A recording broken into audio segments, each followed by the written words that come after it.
नमस्कार, आदाब, सत श्री अकाल, whatever you feel connected with.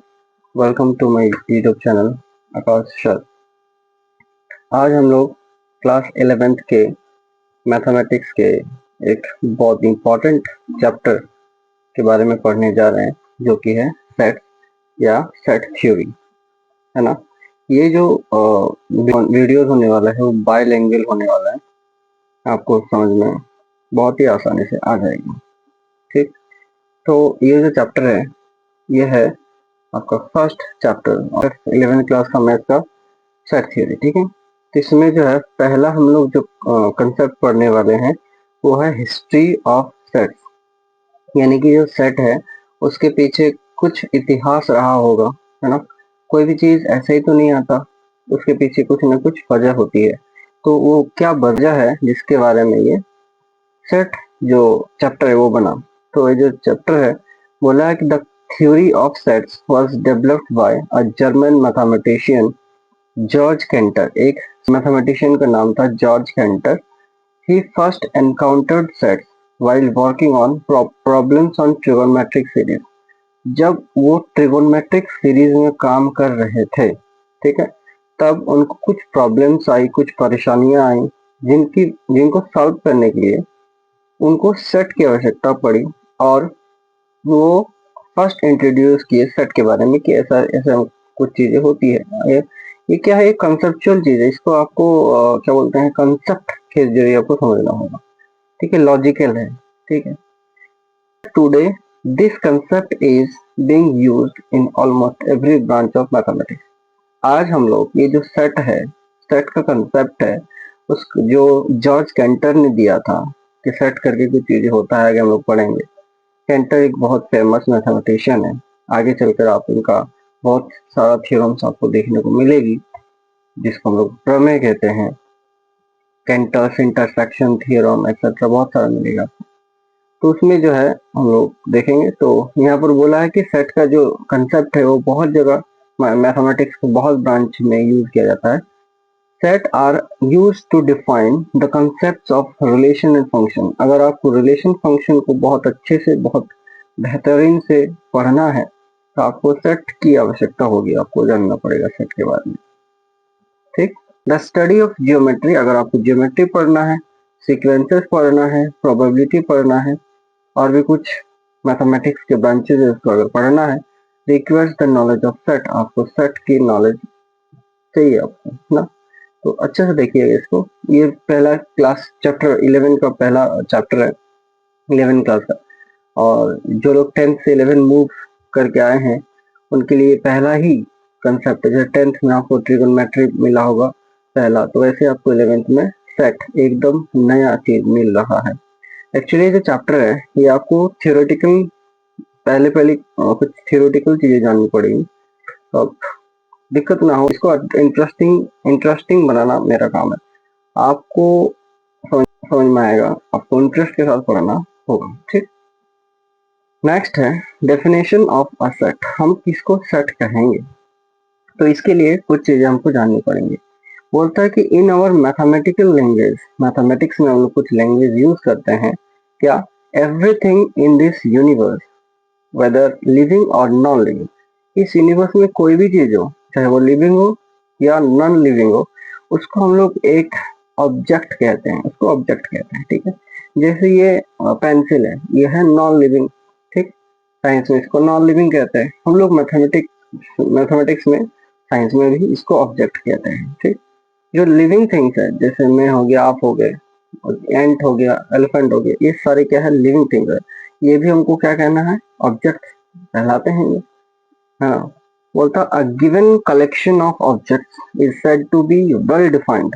हम लोग किसी भी, ये जो ऑब्जेक्ट है इसको हम लोग वेल डिफाइन करेंगे, कहेंगे, कब कहेंगे, if we can definitely say whether a given particular object belong to the collection और नॉट। मतलब हम लोग किसी भी ऑब्जेक्ट के जो कलेक्शन है उसको वेल डिफाइन कहेंगे, कब कहेंगे, जब उनका जो एलिमेंट्स होगा, जो मेंबर्स होगा, वो एक जैसा होना चाहिए। अगर एक जैसा नहीं है तो वेल डिफाइंड नहीं कह सकते। इसको मैं एक एग्जांपल के जरिए आपको समझाना चाहता हूँ। फॉर एग्जांपल, मान लीजिए ये पेन्स है, ठीक है, ये ब्लू कलर का कुछ पेन्स है, 3 पेन्स है, ठीक है, ये नॉन लिविंग है। इनका कलेक्शन जो है इसको हम क्या कहेंगे, इनका कलेक्शन कहेंगे वेल डिफाइंड। क्यों? क्योंकि एक ही श्रेणी से बिलोंग कर रहे हैं, एक ही कैटेगरी से बिलोंग कर रहे हैं, पेन कैटेगरी से, ठीक है। अगर मैं इस पेन के कैटेगरी में इस पेंसिल को रख दूं तो ये वेल डिफाइंड नहीं कहलाएगा, क्योंकि ये जो एलिमेंट है ये कुछ अलग एलिमेंट है, एक जैसा नहीं है, ठीक है। यहाँ पर एक जैसा होना चाहिए, बिलोंग टू द, यहाँ पर लिखा objects belongs to the collection, वो जो कलेक्शन होगा उसी से बिलोंग करना चाहिए, है ना। जैसे पेन के कलेक्शन है उसी से बिलोंग करना चाहिए। अच्छा, आई होप ये समझ में आएगा आपको। तो यहाँ से सेट का डेफिनेशन निकलता है, बोलता a well defined collection of objects is called a set. ये जो सेट है, ये जो सेट है हम लोग आगे चल के पढ़ने वाले हैं, वो डेफिनिट भी हो सकता है, डेफिनिट भी हो सकता है और इनडेफिनिट भी हो सकता है। फॉर एग्जाम्पल आपको एग्जाम्पल देते हैं, जैसे मान लो कि 1 2 3 4 5 ये क्या है, नंबर्स का एक सेट है, इसको हम लोग एक सेट कह सकते हैं क्योंकि सारे नंबर्स आ गए हैं, ठीक है। अच्छा, अगर मैं ये क्या है, डेफिनेट है कि इनडेफिनेट है? डेफिनेट का मतलब होता है कि जो वहां पे स्टॉप हो जाएगा, खत्म हो जाएगा, वो डेफिनेट है। और इनडेफिनेट है जो आगे चलता रहेगा। फॉर एग्जाम्पल जैसे 1 2 3 4 एंड सो ऑन, ऐसे चलता रहा, ये भी एक सेट है, ये भी एक सेट है, ये डेफिनेट सेट है, ये इनडेफिनेट सेट है, ये आगे चलता जा रहा है, तो इनडेफिनेट हो गया, ये खत्म हो गया तो डेफिनेट हो गया। आई होप यहाँ तक आपको समझ में आ गया होगा। अभी कुछ एग्जाम्पल्स देखेंगे सेट का, ठीक, कि ये सेट है या नहीं है। बोला है the collection of all vowels in the English alphabet is the set containing 5 elements. ये बोल ही दिया एक सेट है, ठीक है। मतलब क्या बोला, भावेल्स जो होता है इंग्लिश अल्फाबेट में, तो उसमें जो एलिमेंट्स आता है, कितना एलिमेंट्स आता है सबको पता है, 5 एलिमेंट आता है। क्या क्या? ए ई आई ओ और यू, इसी को हम लोग भावेल्स कहते हैं, और इनके जो कलेक्शन है इसको हम कहेंगे एक सेट। क्यों? क्योंकि ये वेल डिफाइंड है ना, सारे एक जैसे श्रेणी के हैं, ठीक है, तो ये वेल डिफाइंड है तो इसको हम लोग सेट कहेंगे। The collection of all even natural numbers less than 10।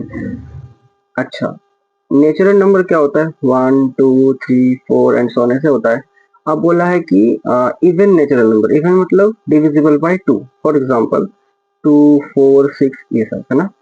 अच्छा, आपको कहाँ तक जाना है? 10 से कम तक। तो हम क्या लिखेंगे, इसको क्या लिख सकते हैं? मान लो ये सेट ए है, एक दूसरा सेट बना रहे हैं जिसमें क्या लिखेंगे कि इवन नेचुरल नंबर्स को लिखना है। फॉर एग्जांपल क्या क्या होगा? 2 हो जाएगा, 4 होगा, 6 होगा, 8 होगा, यही तो होगा।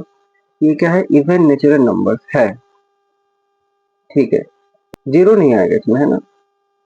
क्यों नहीं आएगा? कि जीरो क्या है? एक होल नंबर है, जीरो इसमें नहीं आएगा, ठीक है। आपको 2 से जाना होगा, 2 4 6 8, दैट्स इट। आगे, the collection of all beautiful girls of India, ये जो है ये वेल डिफाइंड नहीं है, it is not, it is not well defined. और क्यों नहीं है? क्योंकि ब्यूटीफुल गर्ल्स की नंबर्स जो है वो काउंटेड नहीं हो सकता। मतलब आप किसको ब्यूटीफुल बोलेंगे, किसको ब्यूटीफुल नहीं बोलेंगे, इसके लिए कोई लॉ, कोई रेगुलेशंस तो नहीं है। आपके अकॉर्डिंग अलग अलग अलग अलग डेफिनेशन हो सकते हैं। कोई देखने में अच्छा होगा, किसी का हाव भाव अच्छा होगा, कोई बिहेव अच्छे से कर रहा है, ठीक है। तो आपके अकॉर्डिंग कुछ और होगा डेफिनेशन ब्यूटीफुल गर्ल्स का, किसी के प्रोस्पेक्टिव से वो किसी और का हो जाएगा डेफिनेशन ब्यूटीफुल गर्ल्स। तो ये क्या है? ये वेल डिफाइंड नहीं है, तो इसको हम लोग सेट नहीं कह सकते। It is not a set, ये एक सेट नहीं है। तो हमारा 2 सेट हो गया, first example, second example. But third जो है सेट नहीं है। तो आपको कुछ चीजें याद रखना है जो सेट नहीं हो सकता। फॉर एग्जाम्पल रिच पर्सन, ठीक है, रिच रिच पर्सन का कलेक्शन सेट नहीं कहलाएंगे। ऑनेस्ट पर्सन ये भी सेट नहीं कहलाएंगे। गुड गुड प्लेयर्स ये भी सेट नहीं कहलाएंगे। ओल्ड पीपल ये भी नहीं कहलाएंगे। Young man do not form set, ये सेट नहीं कहलाएंगे। आपको थोड़ा ध्यान देना है यहाँ, ठीक। नाउ एक नोट हम लोग पढ़ते हैं, नोट मतलब आपको याद रखना है। बोलता है the objects in a set are called its members और एलिमेंट्स। सेट का जो ऑब्जेक्ट्स होता है उसको हम क्या कहते हैं? मेंबर्स कहते हैं या एलिमेंट्स कहते हैं। फॉर एग्जाम्पल यहाँ पर एक सेट था किसका, वावेल्स का, ठीक है, ए ई आई ओ यू। ये जो ए है, ई है, आई है, ओ है, यू है, इन सारे को हम क्या कह सकते हैं, मेंबर्स या एलिमेंट्स। नेक्स्ट है we denote sets by capital letters A B C D etcetera.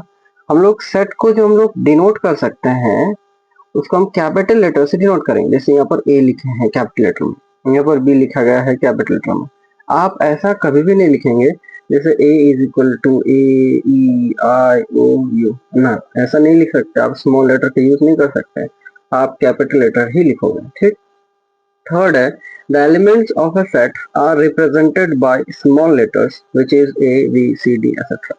इसके अंदर जो एलिमेंट्स होगा उसको आपको स्मॉल लेटर में ही लिखना होगा। नेक्स्ट है कंसेप्ट सिंबल। ये एक ऐसा सिंबल हम लोग बहुत ज्यादा यूज करेंगे प्योर मैथमेटिक्स में, जिसका नाम है बिलोंग्स टू, ठीक। तो इसका क्या मतलब है, बोलता है कि if x is a member of the set A we write x belongs to A। अगर x एक मेंबर है किसी सेट का तो हम क्या कहेंगे, x जो है बिलोंग करता है A से, है ना। यहाँ पर एग्जांपल दिया गया है A is equal to set of vowels, वही एग्जांपल है A E I O U।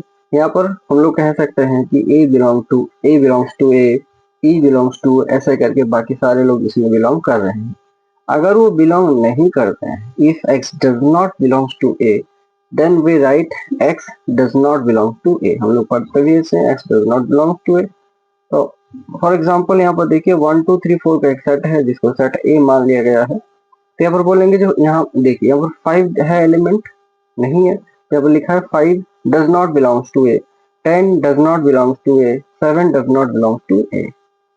Next video में हम लोग एक नया इस सेट का ही कंसेप्ट लेकर आगे बढ़ेंगे। Thank you.